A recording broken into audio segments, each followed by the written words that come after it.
Oh, sorry. I should have should have been recording that introduction, but I'll just say again, very briefly, welcome everybody. It's so thrilling to have you all here with us this evening.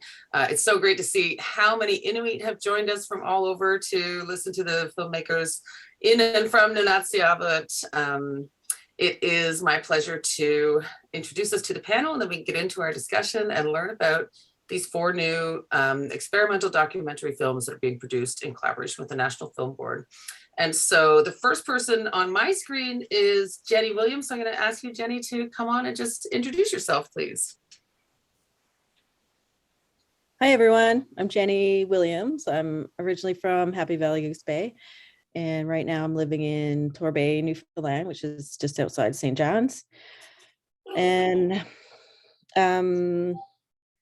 I finished my film in 2021, so it's done now and it's doing its festival run. So it's in a bunch of festivals. It was in lots last year, and now it's in 2022. It's going to be in a bunch too.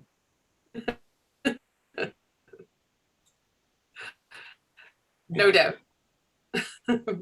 Yeah. Virtual yeah, a bit about soon, and they're going to be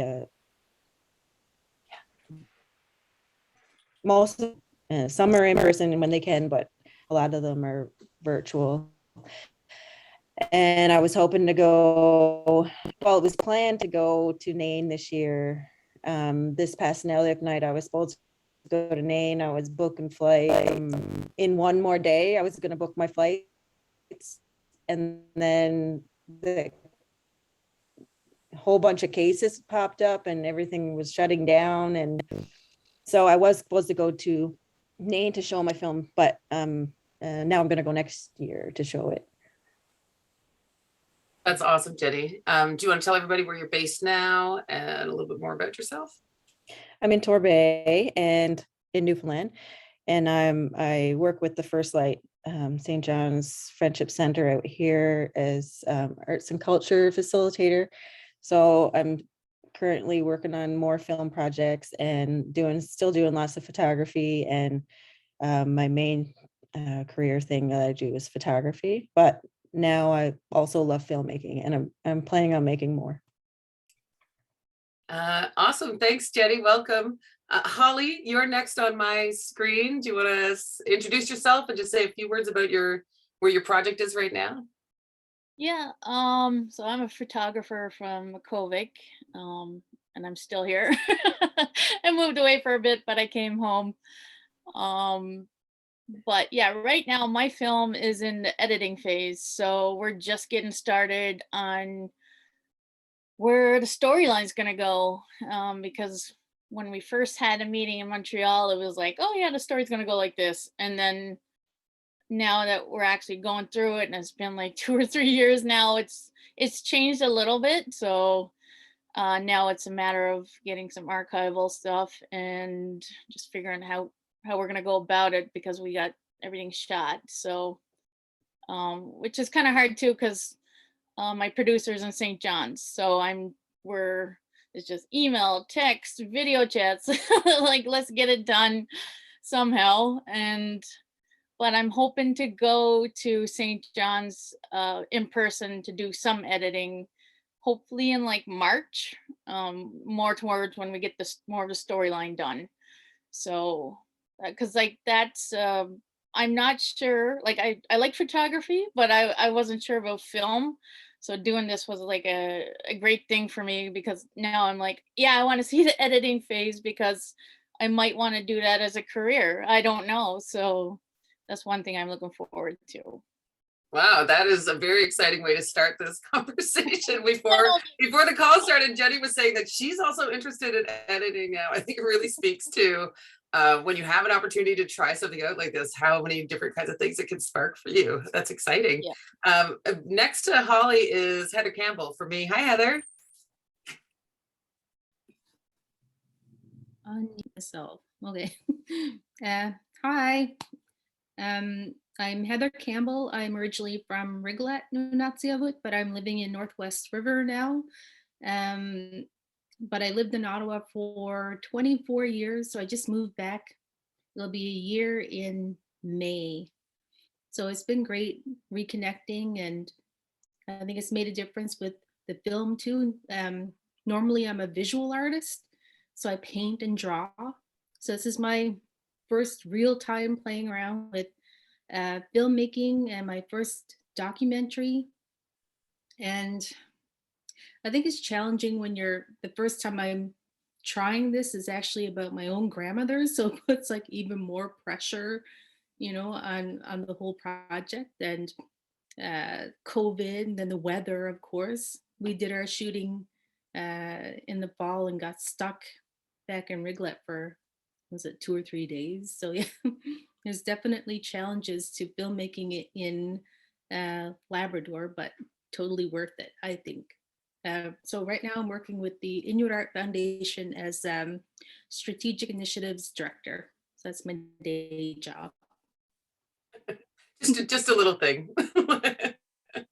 It's kind of major. That's awesome, Heather. I'm so looking forward to talking with you about what that added layer of the pressure of working not just for your community, but like your literal grandmother and representing her legacy. Like it's obviously a lot of pressure, but also I imagine an incredible honor. And then last but not least, hi Ozzy.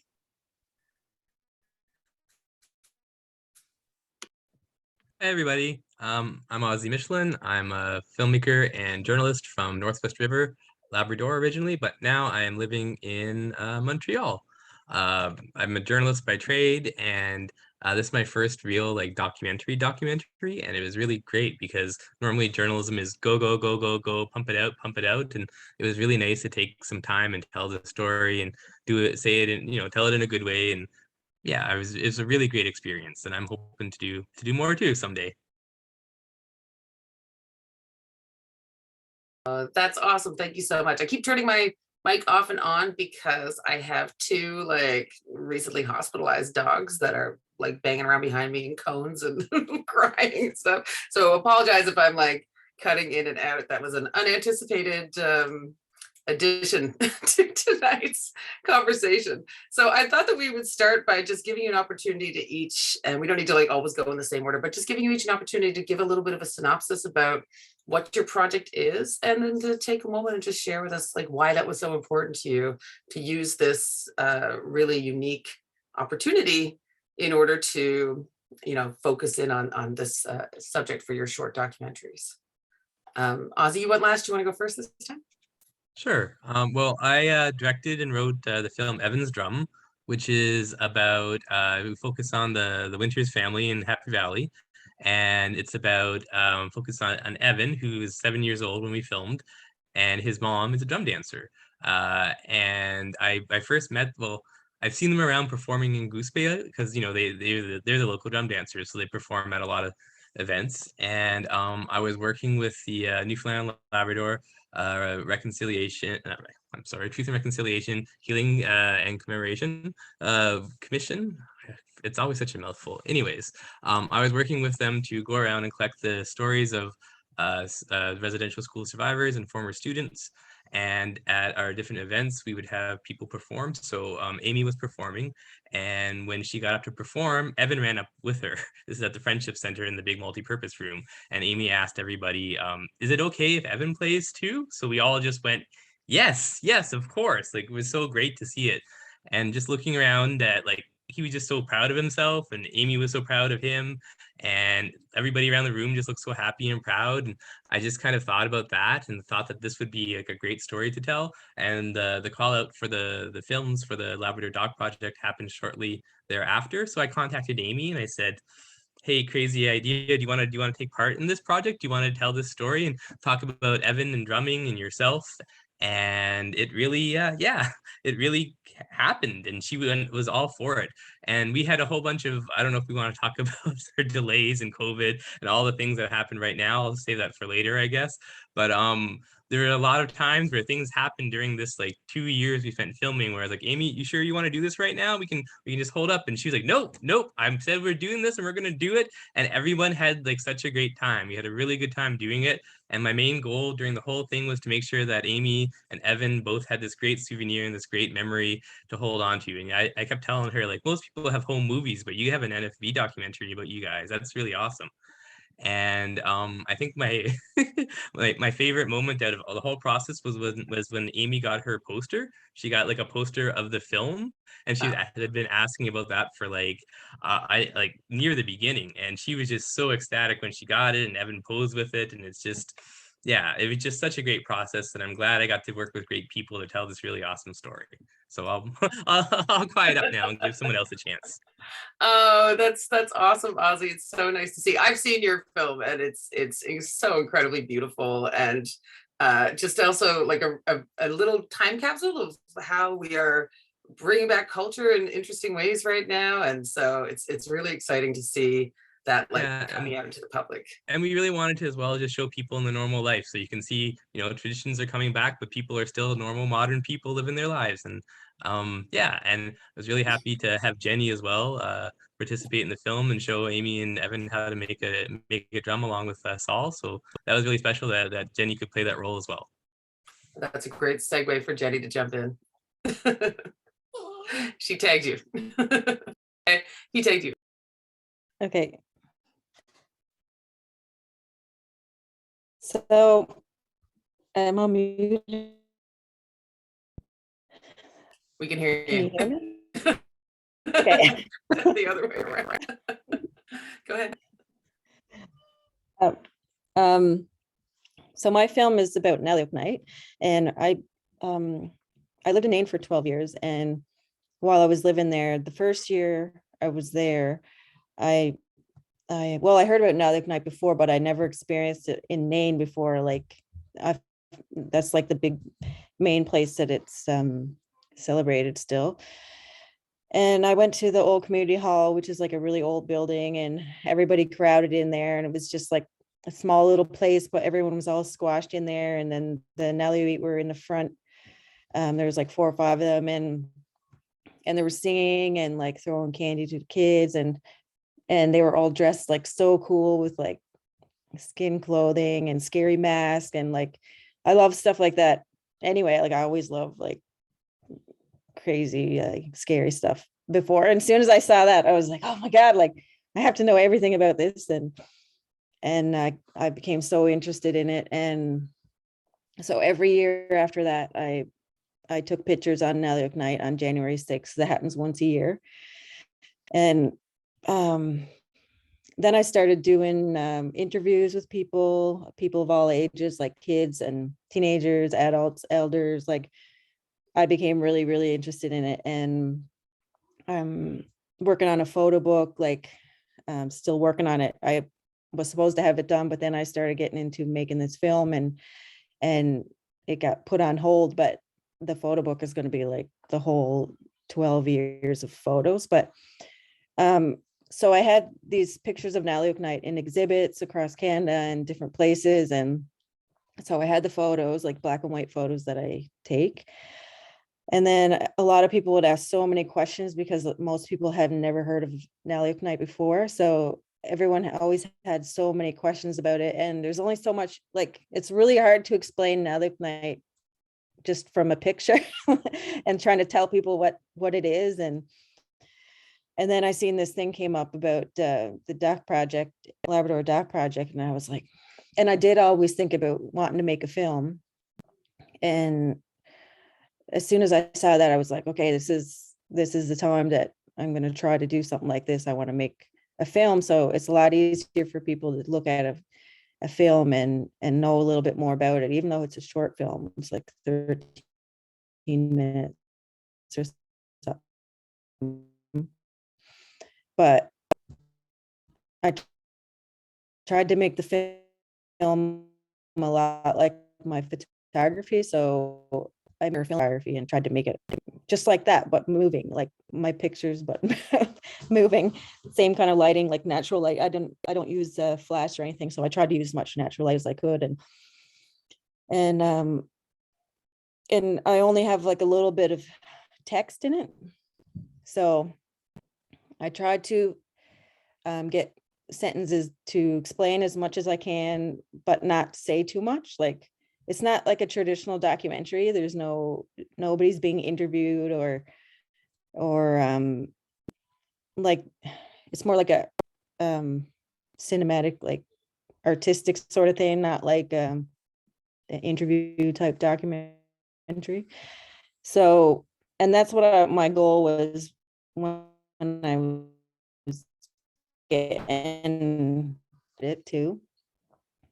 So that's really good. It was a very long process, of course, all the COVID stuff and everything, but I loved the whole process. I loved everything. And now I'm working on another film project now, and I'm editing films now myself. So, and I learned a bunch about editing while I was with the editor for my film. So I learned a lot while doing the film too, and definitely want to make more films about Labrador. It's super interesting to me. I know that Ozzy is also a journalist, so like comes into this through a different kind of approach to documentary, and Holly's also a photographer, and Heather's an artist but works in graphic media. So I'm very interested to hear how your sort of home-based media is influencing your transition into being a filmmaker. So I'm going to turn that question over to Holly as she's sort of introducing what her project is. Thanks, Jenny. It's awesome. So, how I got into this was one of my teachers. Like, I seen it on Facebook. Oh, the NFB are looking for ideas for films, and I'm like, oh, cool. And then my teacher actually said to me, like, I put in a few ideas. Are you gonna put any in? And I was like, maybe I should, just to try it. And it did get chosen as one of the 4 that were being made. So I'm like, okay, now what do I do? Because I had chosen the Hebron Relocation, and like growing up in the actual part of town that was the Hebron end of Makkovik, I actually lived in one of the houses that were built for the relocatees. So that was like, well, okay, that should be a part of the story. And I'm actually in a different house that was built for relocatees. So no, so yeah, I'm in here. But just then learning from my parents and other people in town, and just reading books and watching other films that were made about it, just like, I can't wait to finish this film, just to let people that don't know the history about what happened, that they'll learn a little bit from it at least, and just get an insight of what did happen. Like, I just kind of knew people were relocated, but never knew the reason, or like how many came here, and some went to Nain, some went to Hopedale, and after a while they all kind of moved around again. But I don't want to give away everything. Stop right there. I don't know if anyone's not familiar with that history. I think that if you know Inuit history in this country, then you've probably heard of the high Arctic relocations, but not everybody knows that we also had relocations in Labrador as well. And so these are communities that were just can't even call them wiped out. They were just moved away from their traditional homelands and put into other places. I won't also tell too much. I don't want to give away Holly's documentary, but there's a really fantastic book by Carol Bryce Bennett if anyone wants to see the historical photographs. And it's very much a living history. It happened in like 1948, 1949.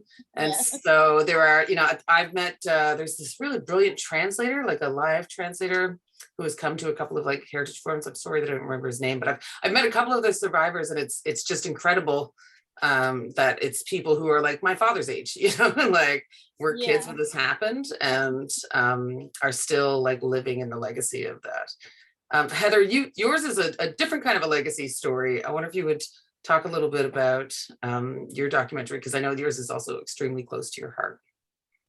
Yeah, I was actually inspired by the Daughters of Makkovik project that was going on a few years ago. So people back in Labrador were creating their own digital stories to highlight like powerful, influential Labrador women. And I had planned on doing one for my grandmother, and it just sort of kept procrastinating about it and procrastinating and not getting it done. And then when I saw the call from the NFB, I'm like, well, I wonder, could I do it, you know? But I was living in Ottawa at the time, and I'm like, it's only for people in Labrador, I bet. So I didn't even want to email. And then I emailed them, and they were fine with it. And I was like, oh, well, just think about it. And well, if someone else wants it, then, you know, don't worry, but I won't do it if someone back home wants to do it. But in the end, it ended up being the four of us. And yeah, it's been a long road. And the original project that I wanted to do was, well, my grandmother was a teacher.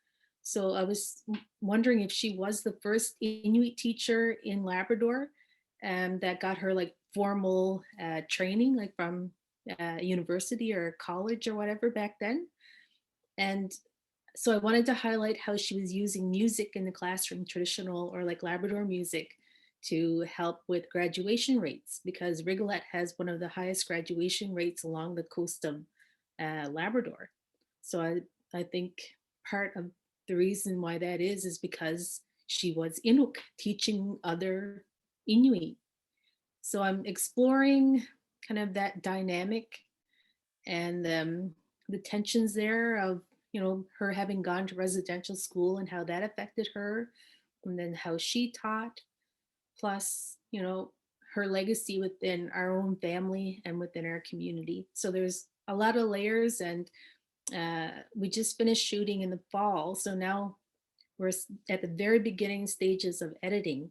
And I'm like, how am I going to tell such a complicated story within just like 14 minutes or something is what we've got.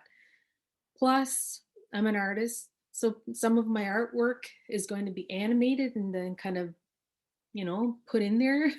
So I was going to ask about that, like, so because I know, and this is a good place to sort of move into the next question, is what is it like? Because like, what is your film actually like? Because I know that you are taking a creative approach, Heather, where you're going to, did you do recreations, or was it interviews? Like, were there actors and that, not actors, but interviews, and then you were illustrating the piece? Like, what does that look like? There's a piece that will be at the end that will be sort of symbolic, but it's also literal. And elements of that drawing will be animated. And then at the end, they'll all sort of come together into that artwork.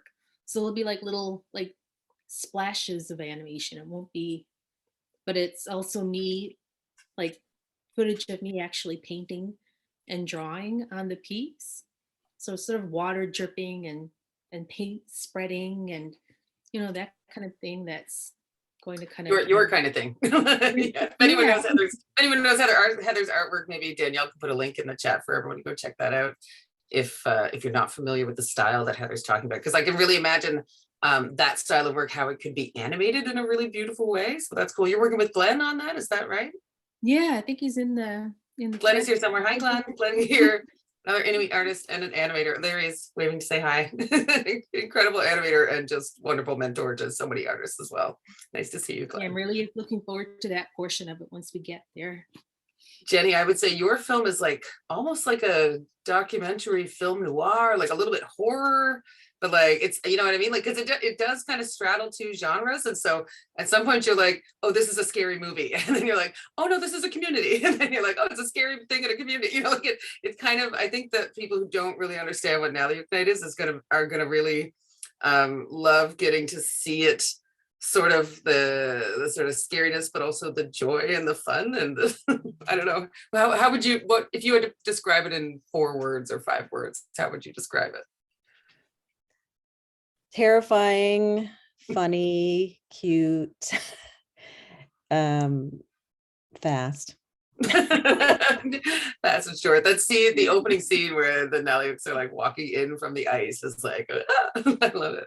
Ozzy, I've seen yours as well. Yours is more in a documentary style that I think that people would find familiar. I don't know, how would you characterize yours? Because it's got beautiful music set to it. Who did you work with on that?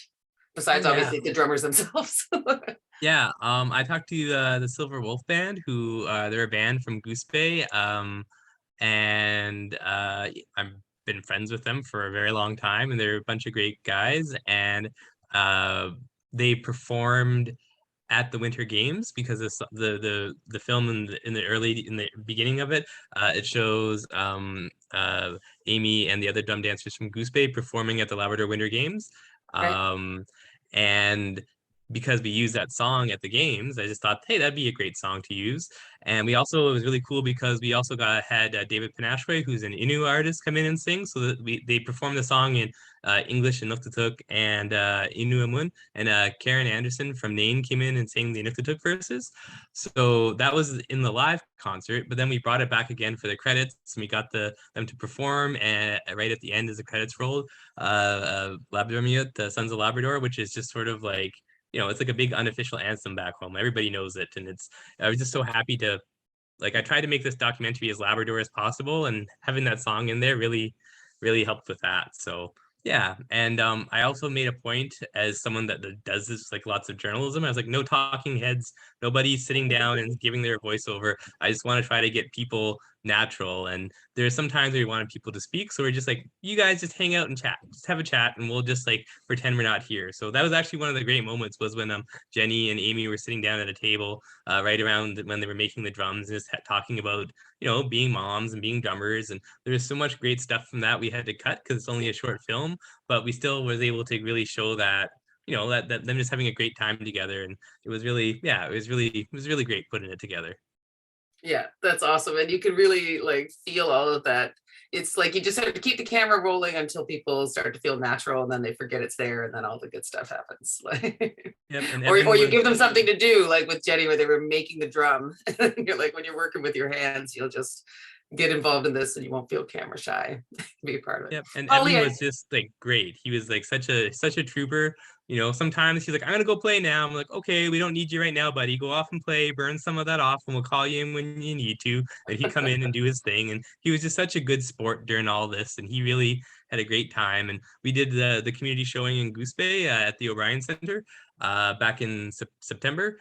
And yeah, he got up and performed, but he's a little bit shy to perform at first. And but once the film showed it, and he saw how proud everybody was of him, he got up on stage and performed with his mom. And it was just, yeah, it was really special. So much of my understanding of your journalistic practice is like combating racism in a daily basis, reporting for the front lines, like, fighting against colonialism. Was it nice to do something just like heartwarming and community based, and like, just like the same ethos, the same priority, but a different kind of approach?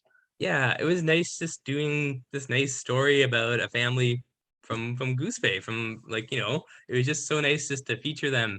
And I really, like I said, my goal all along was that they would have a good experience and good memories from this.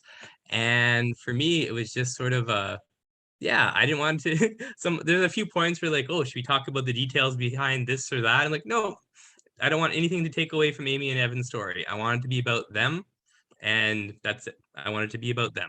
And it was just nice doing that. Yeah, people can go and do some research on it if they want it. Like, this was really a story about a family. That was really beautiful. Holly, you are doing the hard work with your piece. I think yours is the only film that I haven't seen a clip of, and I imagine you're working from a lot of found footage and photography. Or what are you building your documentary from?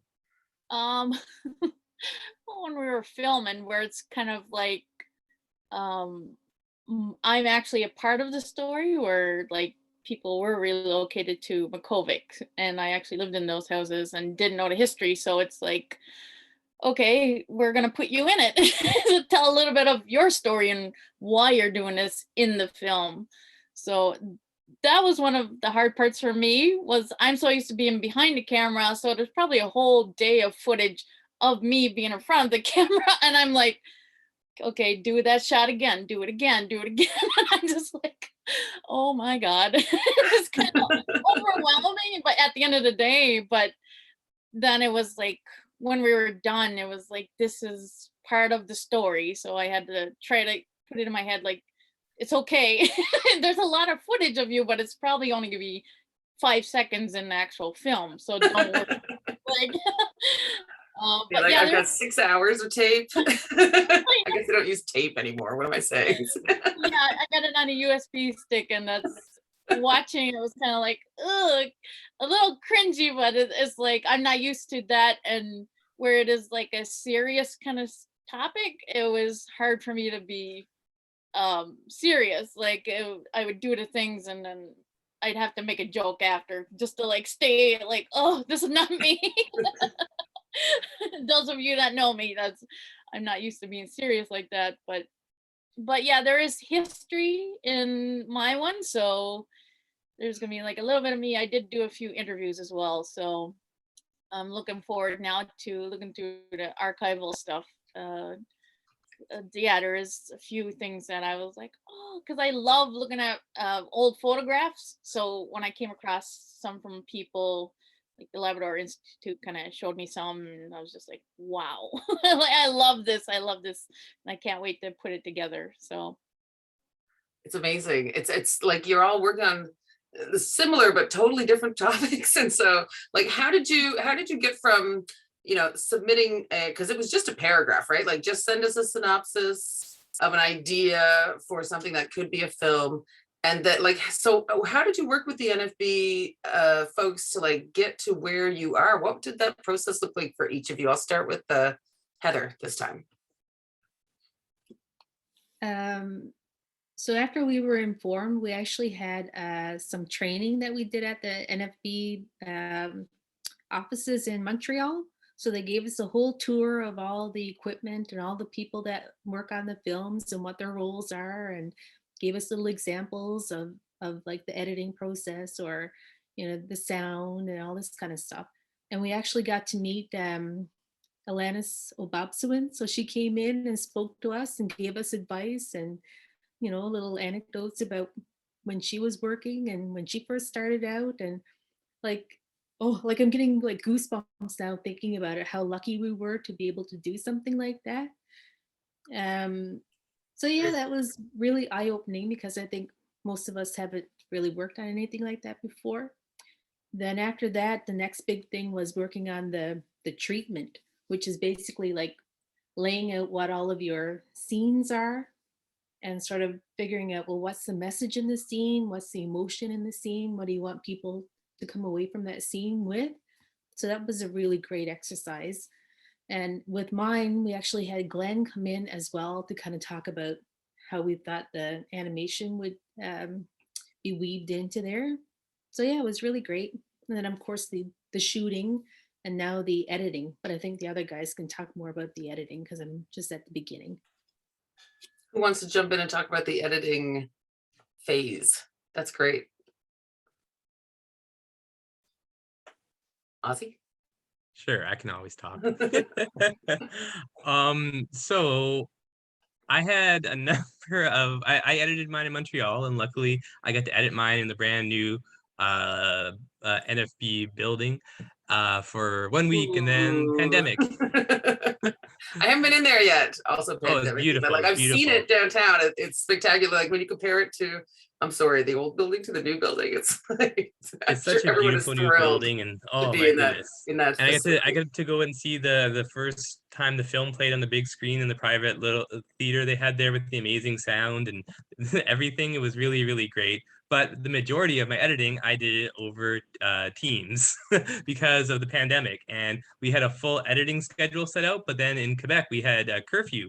So because of that, all the evening edits that were supposed to be done at the NFB, which were normal, happens all the time, they had to be cut off, and everybody had to leave at a certain time. So there became this huge backlog of editing, and we were really lucky we were able to get ours in on time and on schedule. But it was it was very, very much influenced by the pandemic, the whole editing, the whole everything. There were several pandemic related delays. Actually, our first day of shooting, I was on I watched the pandemic first announced in the news in Canada from the Halifax airport on my way home to start shooting, and I was arriving 2 days early before everybody else, and nobody else made it because everything shut down. That was the first week of March 2020 was supposed to be the beginning of our shooting. Oh my So God. I remember yeah, that. I think I remember that. Just being like, I went home and I came right back. yeah. I went home. I was like, what do I do? What do I do? So then, yeah, anyways, we were able to film it again later on during the pandemic at the end of the summer, and we made it work, and it all turned out great. But I won't spend too much time talking about my pandemic delays. I could go on all day, but Sure, we all have had pandemic delays on yeah, literally but everything. this short film took about 2 years to put together. I had 3 producers in total just because of pandemic related things. So yeah, I don't know of any other films at the NFB that or this short that required 3 producers. So that's pretty special.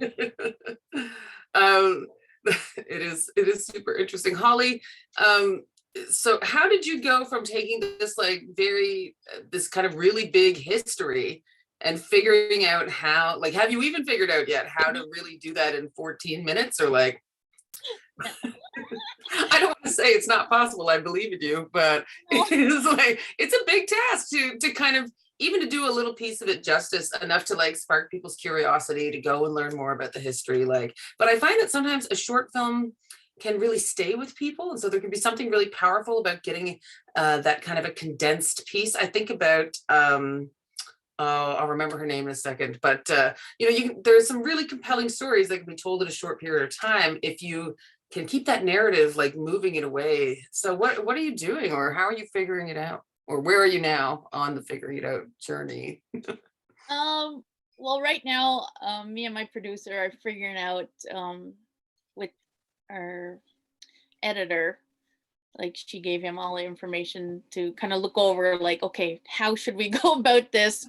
But yeah, like you said, there's that the history about the Hebron relocation could probably be like an hour-long film if you wanted it to be. So Yeah. deciding how much of it I'm going to put in there, that's a big problem, because one thing I found when I wanted to do this film was I don't want relocatees or Inuit people in Labrador to be like, this doesn't sound like you're really like talking about the relocation is kind of about you. So I don't want that to happen in the film. Like, it's like, I'm just a part of it and I'm telling you the history that I know and learned along this journey. So it's going to be hard to figure out what goes in and what doesn't go in, but it's just probably the main things about what happened and where they were moved and things like that. So people have a general idea of what happened, but there's so many stories that I've heard from people that I'm just like,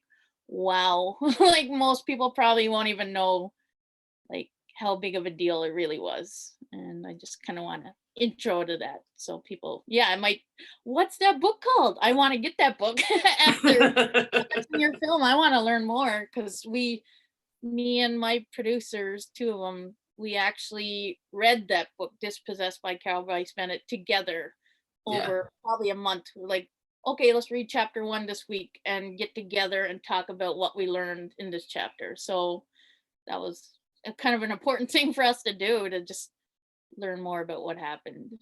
So I want to, before I ask Jennie, I just want to circle back to Heather, because I just brought up an interesting question for me. Heather, are you putting yourself in your film? I'm just thinking about what Holly's saying about putting herself in, but also like the like kind of push and pull of that, and like wanting to give the story, but also make it personal. So how are you putting yourself in your film? I had no intention of being in the film whatsoever, but just the way that it sort of evolved over time, especially with COVID, we weren't sure if we were even going to be able to film at all. So there were talks about, oh, maybe it'll just be me narrating over images and stock footage and whatever. But ended up that we could film. But yeah, it's sort of realizing that if you're kind of outside of Labrador or outside of the community, there are a lot of things that you don't know. And I think that's one of the things I learned, is that I take a lot of this knowledge for granted, but when you're telling the story, you have to tell it as if people out there know nothing at all. So everyone that I'm interviewing is from Labrador. They know my grandmother. So, there needs to be that voice that kind of fills in the blanks here and there. So I think that's kind of going to be what my voice will be, and my face. But I'm glad we've been doing so many Zooms, because I'm like, I used to hate the camera, but now I'm kind of whatever. It's a part Looking of at your life. face all day long anyways. Yeah. Is your mom in the film a lot? My mom? Yeah, it's your mother's mother, right? Yeah. So my grandmother's passed away. So we've got some camcorder footage like from when we were younger. So my mom, my sister, we've got, I think, 4 community members, my uncle. So it's a lot of interviews, but yeah, it's gonna be tough getting, you know, like just the right bits from all of them because they all had so much to say. Like, Yeah, yeah, it's gonna be tough. like Holly said. And then also like how it all fits together is so interesting, you know, so that it's not overlapping, but it all kind of synergizes. Like, oh, I'm excited to see how they come together. And then I'm sort of saving Jennie for the end because I know this one because I've seen the works, I've exhibited the works at a couple of shows now. Jennie did this incredible series on Naliuk Night in her photography practice, and she had a solo show at the Rooms, and then some of the works from that series went into Sakiayuk, which is the exhibition that Heather was in, and Holly did the photography for some of the works in the catalog, and Ozzy wrote for the catalog. Like we were all kind of in that project. I'm just realizing right now. And some of those works from Jennie's went into the touring show that travels across Canada in 2017 and onward. And so like I know that it was the photography, people just go wild for those photographs. Like everybody loves them. And I think that, you know, there's a couple of really, really stunning images, like the one where the Naliuk is standing under the streetlight and looking scary AF. Like just like people are like, what is this? And I'm like, oh, this is a thing that we only do in Labrador. So it's like, I think that's fascinating. So how did you conceptualize from the still photography into the making of the documentary, Jennie? Like, what was your process like? Well, I went from the exhibits that I did actually gave me a lot of good ideas on what I should put in the film, because listening to people's questions on what they had about Naliuk Night, I took a lot of that and like tried to answer their questions in the film. So I wanted to show what it's like from the beginning of the night in all the way through the night to the end of the night, like when the Naliuk comes in off the ice and goes into the community and then visits people in their houses, and the whole community singing to them, and or that happened before, but then and then the chase, and then them leaving on the ice. Like I wanted to show the whole night, and I wanted it to be like you're there, like someone is standing in the crowd or whatever. A lot of the footage is like I shot it on Naliuk Night. I had one shot to do this film. Like I had 2 film guys flew up. My producer, sound guy flew up to Nain, which was like a huge deal, just that alone, like all the equipment and cameras and filming in -45 or -50 with the wind chill, like just that alone. And plus in that weather, plus only having one night, like that's it, like you know, all that money. There are no recreations. Like, you get it or you don't. If it's a blizzard, yeah, we just see you next year. Like, I knew that would cost a lot of money for having all those people fly there, and then having to work the cameras in the freezing cold, and just like not knowing what the weather is going to be like. It was a very stressful situation. But I guess I can talk about just for a second how scary it was, because I was like saying we should really, everyone should go and try out the cameras ahead of time. You know, we have one night. So we went out, they only arrived maybe, I don't know, 4 days before or something. The cameras or the people. Yeah. The crew. So the 2 camera guys went outside. It's freezing at this time of year. It's at least -30 without the wind chill. On the ice. Yeah, so they went out, try out the cameras. They recorded for a little bit. I'd say 10, 15, 20 minutes into it, everything shut down. Everything froze. And we would have had to film for 6, 7, 8 hours straight on Naliuk night in the freezing cold. And the camera shut down within 15 minutes and it was frozen. They were Yeah. frozen. So everyone was like, oh my God, what are we going to do? Like, what the hell are we going to do? So I said, I've been taking Naliuk night photos for years with a DSLR camera, which is like, professional camera. So I said, when I go out after years of doing it and figuring out ways to do it, those hand warmers that you put inside your mitts and inside on your feet. I used to put that on my battery pack on my camera, and I would put it around my camera so that I could be out for 6 or 7 hours straight taking pictures, like with my camera. You're a genius. I had extra batteries in my pockets with the hand warmers in my pockets to keep them from freezing. And so I knew I did that. So I was like, guys, I told Latonia, the producer, beforehand, bring a couple boxes of those hand warmers with you from Costco or whatever. I was like, just in case, you never know what's going to happen. That anyway, is it happened. So they stuck a big wool sock on the top thing. They put those hand warmers all around the cameras and the foot warmers, stuck them on. They had sticky things, stuck them all over. It worked fine. Yeah, that solved all the problems. It makes me, yeah. No, sorry. Yeah. So we were out filming. It was freezing. We were in the middle of the ice. There's no light, pitch dark. Like, we had one light that was like a long stick, and that's all we used.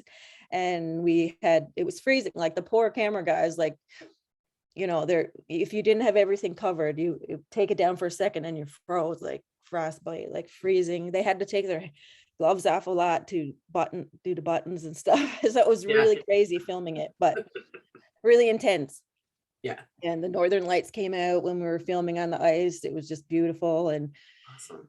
And I wasn't cold. I was used to it. Like, I knew I had those feet warmers all over my feet and in my gloves. Like, I was familiar with doing that, taking pictures and freezing. So we had that one. We did film coming in off the ice the night before, because we wouldn't have been able to fit everything in that one night.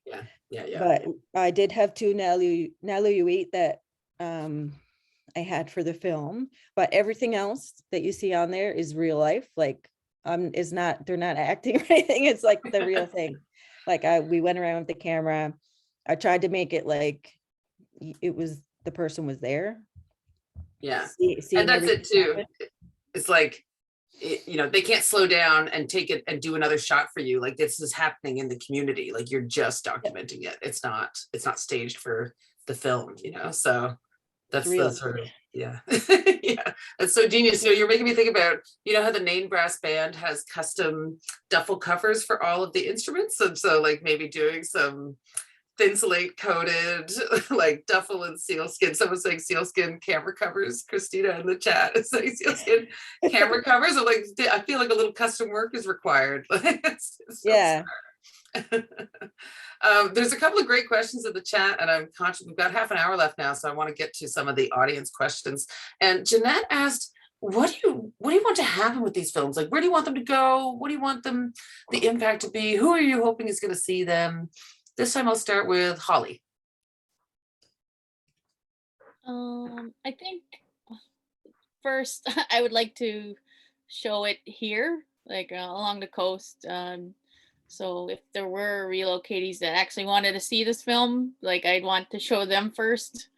Probably the people that actually helped and was in the films, I'd like to show them first, then the relocatees and Inuit along our coast. Like, I'd love to take it to our school here to show the kids. And I think after seeing the success of Jennie's and Ozzy's films, like, I'd like for it to go to one festival at least, just to say, like, wow, I did this. So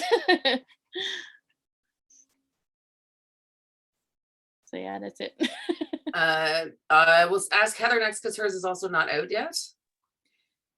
Yeah, I think there are different audiences for it, but of course, I think the most important one is our own family, then our community, and I think Labrador in general, but it's also good that Inuit, hopefully from other regions, get to see it too, because I think they don't know a whole lot about Labrador, and this will be really eye-opening for them, I believe, especially the stories about residential school and, you know, how long we've had people non-Inuit living in our region and the impacts of that too.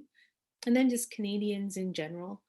I think everyone could benefit from learning a bit more about, you know, our region and the things that have happened. So my grandmother is just sort of a one example of that. Yeah, no, I agree, Heather. I think this is a great example because you're all doing projects that are sort of different aspects. You know what I mean? I think that it's really interesting how they all kind of fit together because it's telling some history and telling some current practice and some cultural practice that's specific to Labrador, and some really interesting stories that come out of our, you know, like the story of resilience for your grandmother that comes out of that residential school history. And you're right, I think people don't really realize that just on the Labrador coast, we had missions set up in 1771. Like that's 150 years before all the other Inuit across the Canadian Arctic, except for some on the Western Arctic as well that had contact through whaling and so on. And so for like permanent settlements of European folks to be here, you know, that did have a long-standing, you know, it really does speak to the strength of our culture, that we are still Inuit, we're the first self-governing territory, that we have this place and everything here. It's I think it's amazing.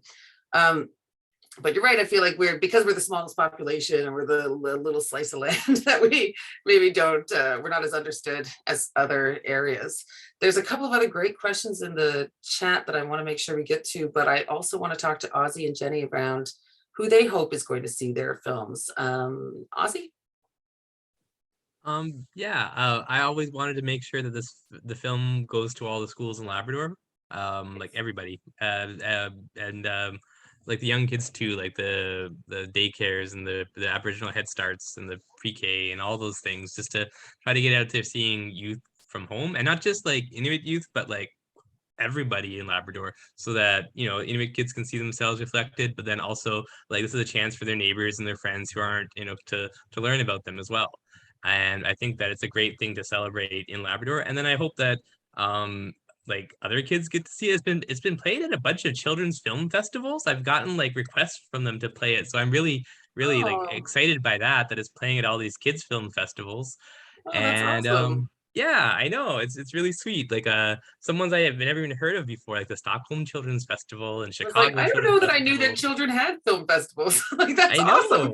I know, it's really, really cool. So like, Yeah. you know, I want kids are my main audience, I hope, and especially kids from Labrador, but it's also for anyone that wants to learn about Inuit culture or learn about Labrador culture or just see what it looks like. So, but I always had the schools in mind as like one of my first like priorities with this, and I hope that this film gets played in the schools back home for a long time to come.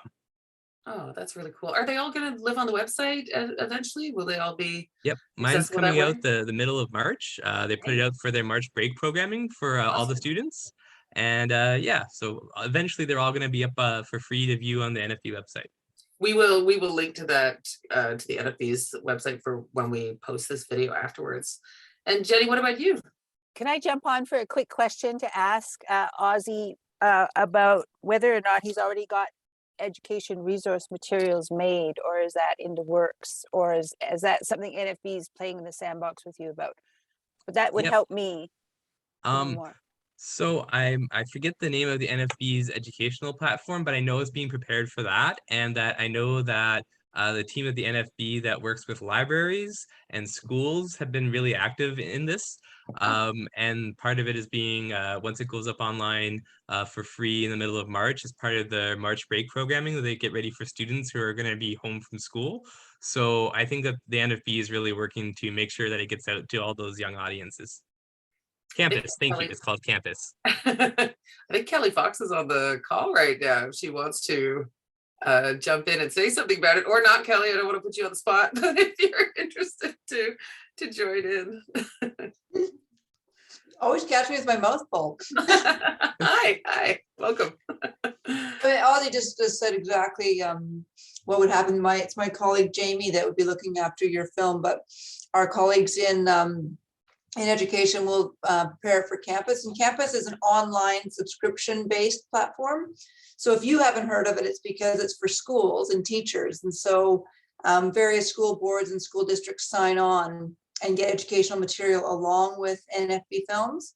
Some of those films are already online for free. Some of those films are behind the paywall of campus with that extra material. So I know exactly what you mean, Ozzy, just getting this into the hands of students and letting them see the beauty of your film. I'm working on a really similar film from Edmonton about a drum. So it's wonderful. We're watching your path and seeing what you're doing and maybe copying a little bit, but it's a beautiful film. Thanks.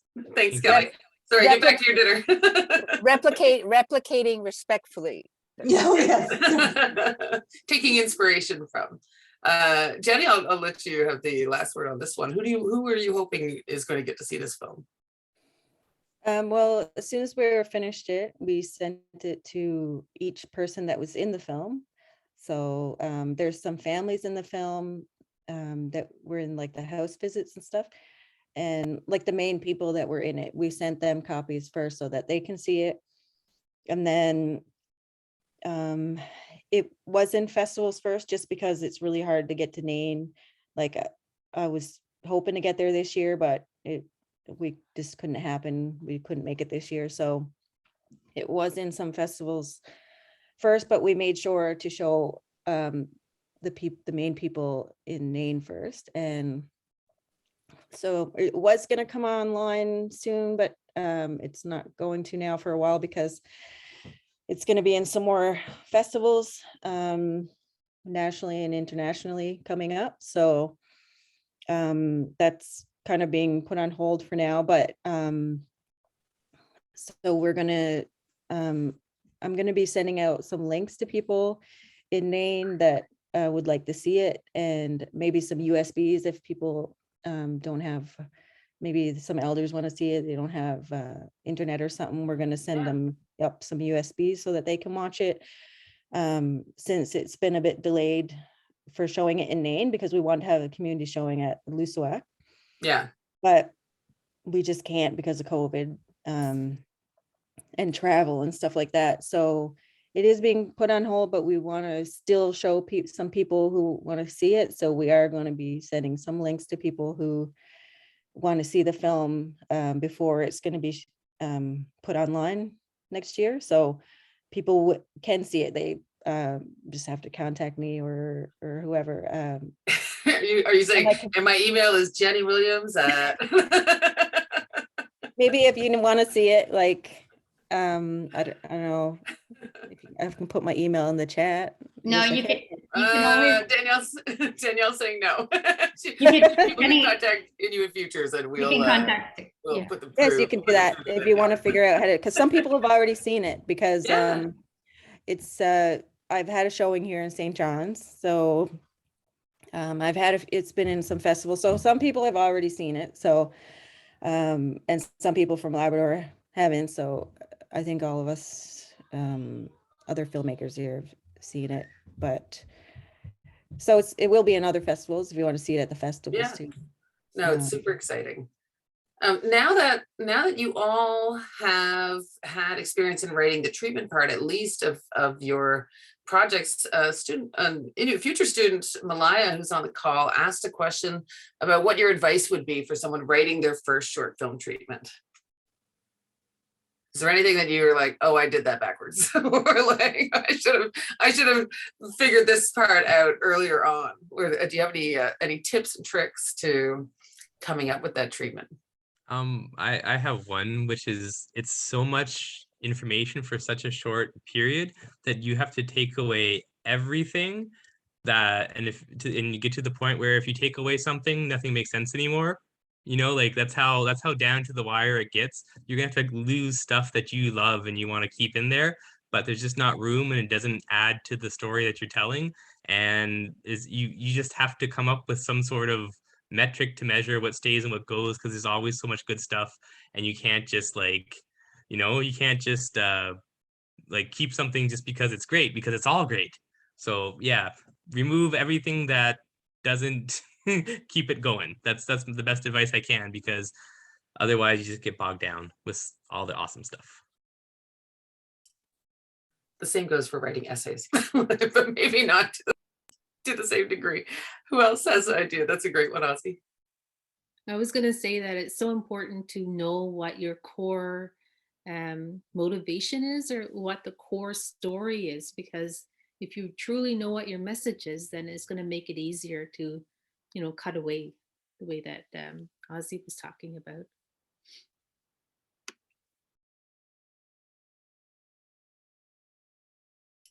Holly or Jenny? Any advice? Maybe you don't feel like you have advice to give. What would you say? I guess if there's a story that you want to tell, like I knew that I wanted to tell a story about Nunatsiavut night because, well, one thing, there is no film about it, like that's the first one, and there's not a lot of stuff online you could learn about Nunatsiavut night. So that's a big reason I wanted to tell the story, but the story is told from my point of view. Like there's so many different point of views about Nunatsiavut night, but I guess you pick what you want to talk about. And it's been told the way that I experienced it. So the treatment I did in parts, like what I want people to know about it and what I think is most important. And like, it's sort of your own point of view. Like you don't have to worry too much about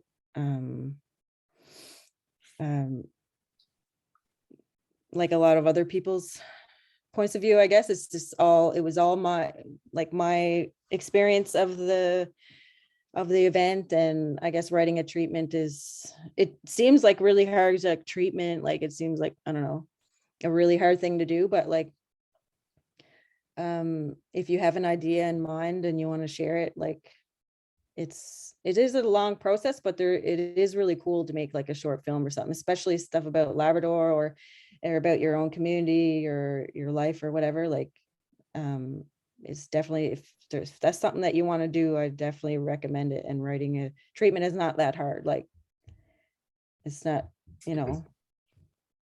it's fun. I liked it. It's fun to do.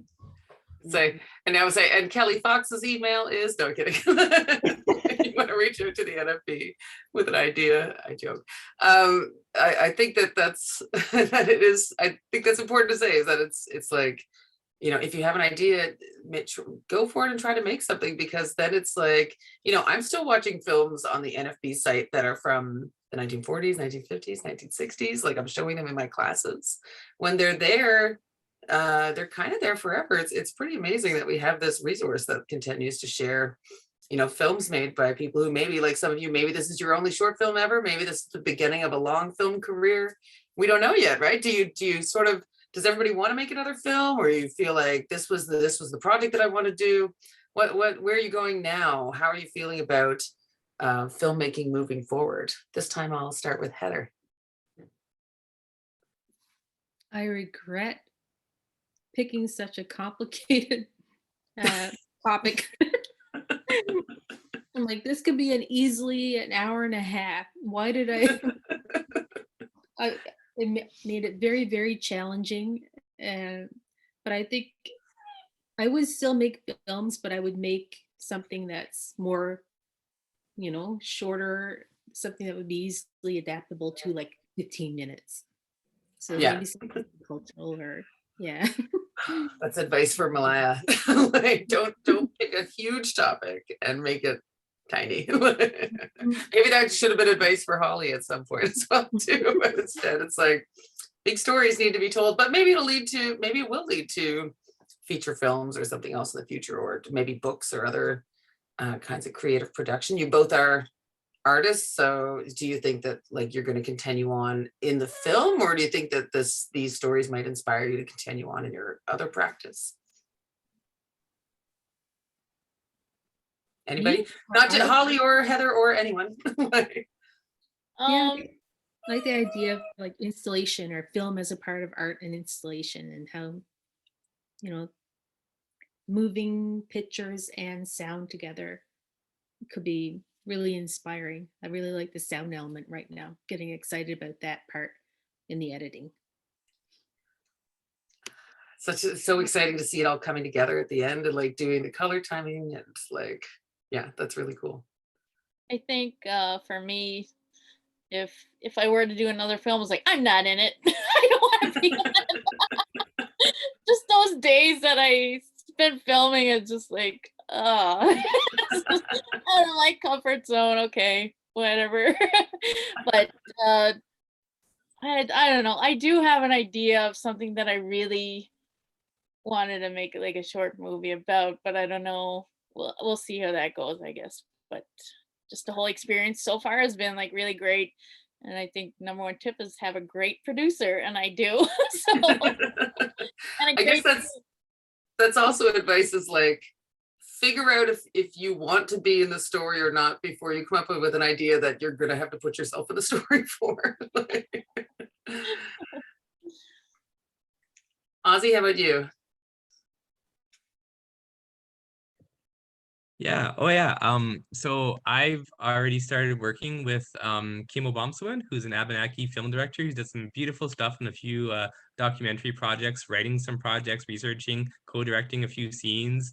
Yeah, I was supposed to go up to Inukjuak to film a bunch of stuff this month, but it's been pushed off because of the COVID outbreak going on in Nunavik right now.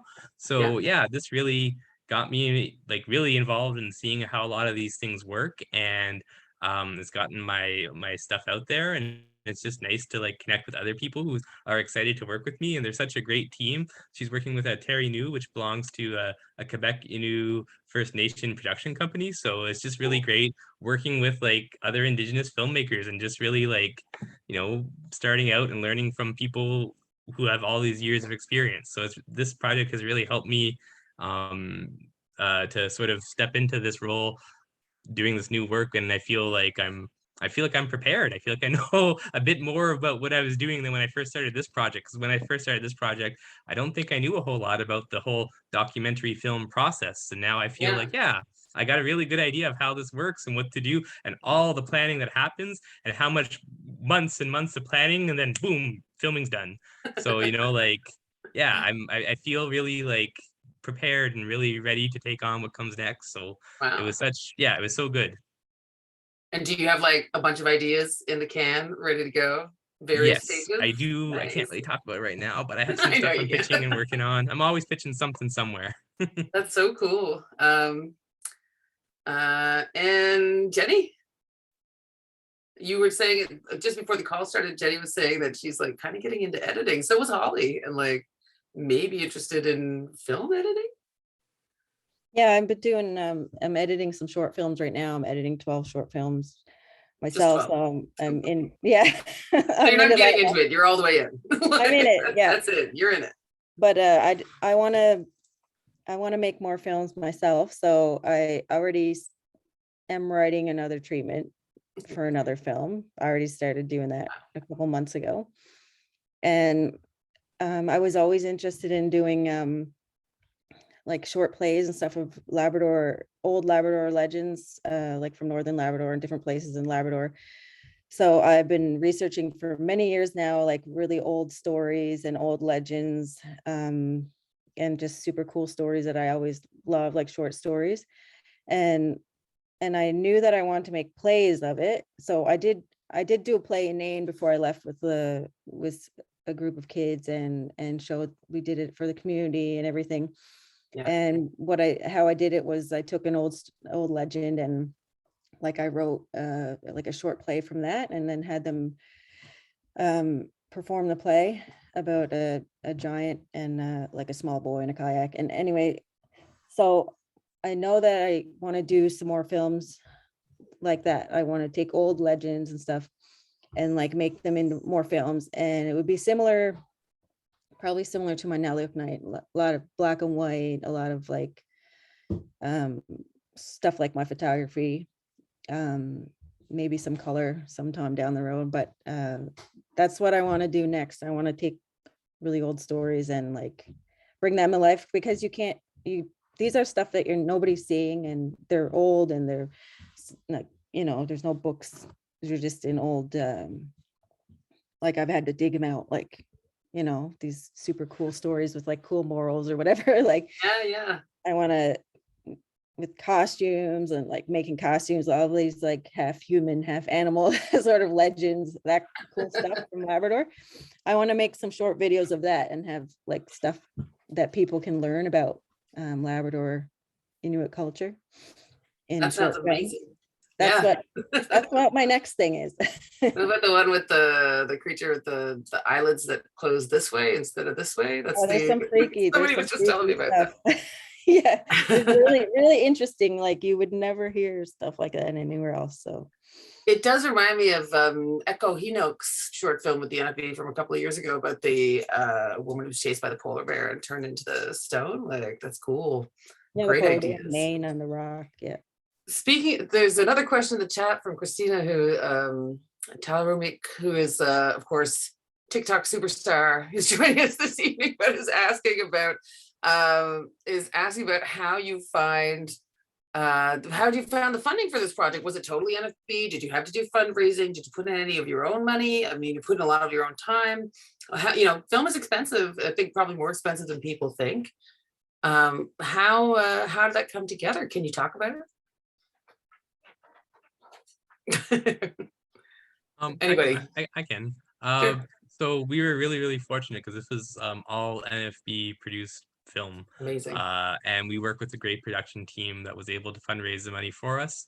And yeah, it was, you know, pandemic and figuring everything out, and they jumped those hurdles for us and they figured out it for us. And you know, there are times where they were like, we don't know what's going on, but we're going to let you guys know as soon as we do.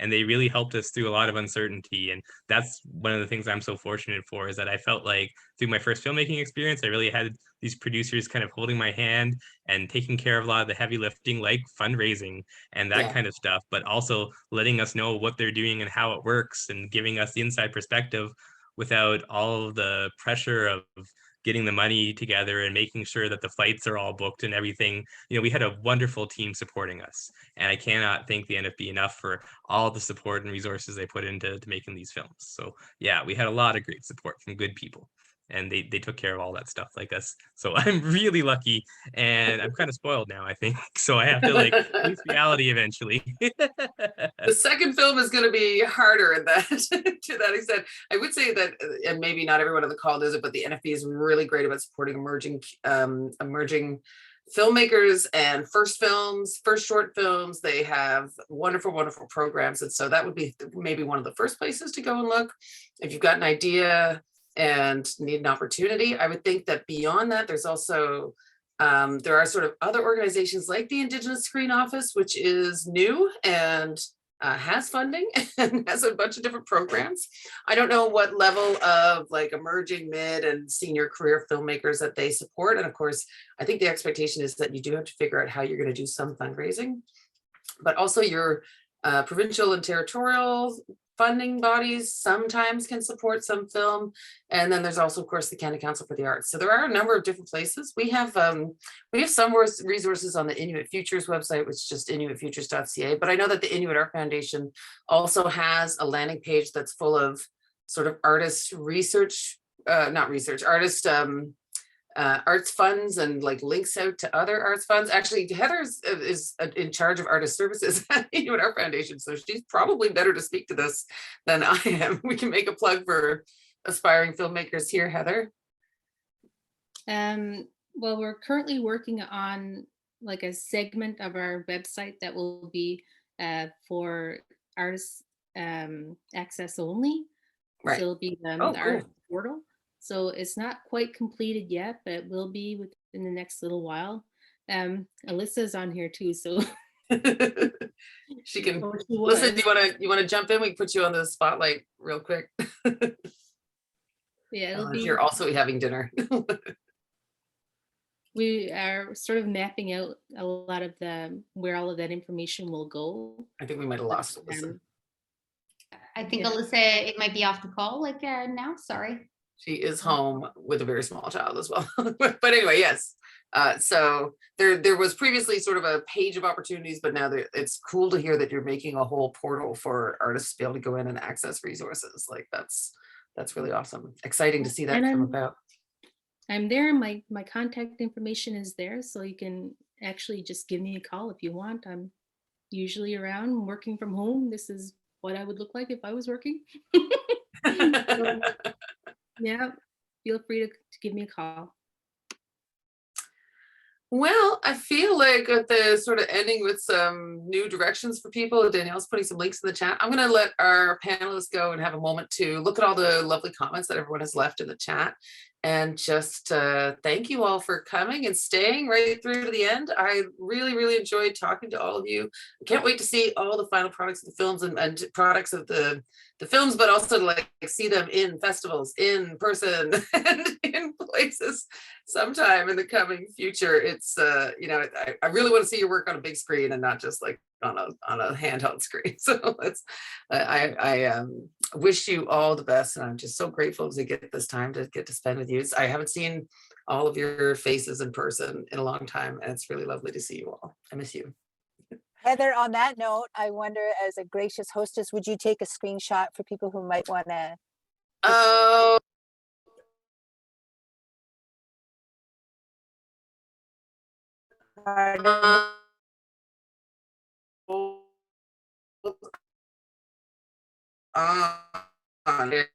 Here while I Opened up that wouldn't normally open up. So it's the small town in me. So I So am if you going have- to do one with the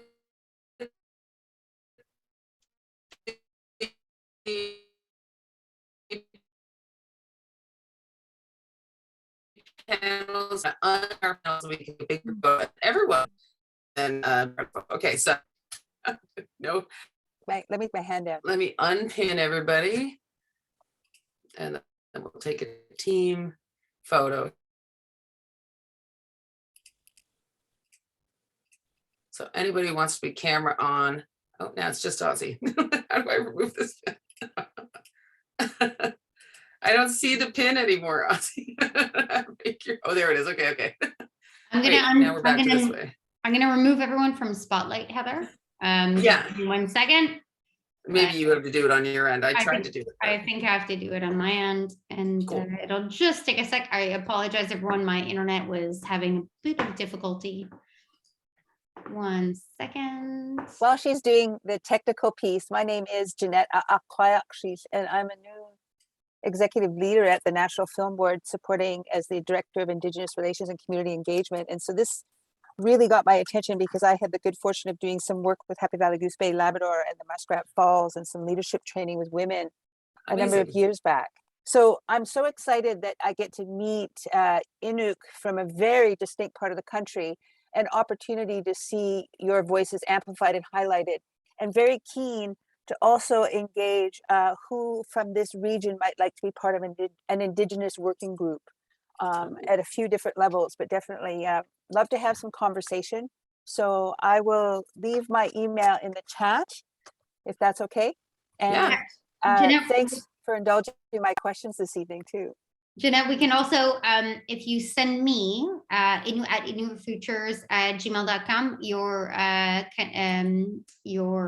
email address, I'm very happy to send it over to the participants of the panel. Excellent. So I will write that email down again. Well, you maybe bounce it to me in a note and I will grab that. Fantastic. I'll send it to you later on. All right. Thanks for indulging right. my screenshot. Are you ready for it? All right, here we go. I've got my screenshot open. Let me just adjust our borders here. Cheese. All right, everybody smile. Ding.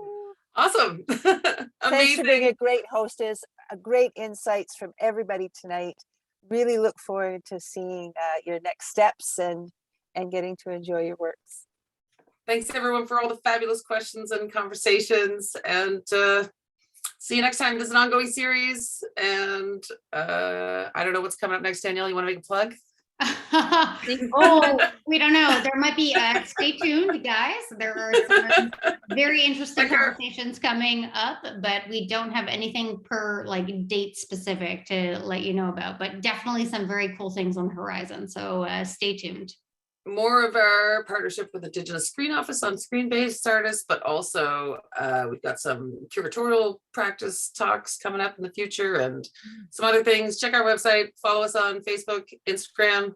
We're not on Twitter. Facebook and Instagram is plenty, and also just our website. All right, thanks everyone.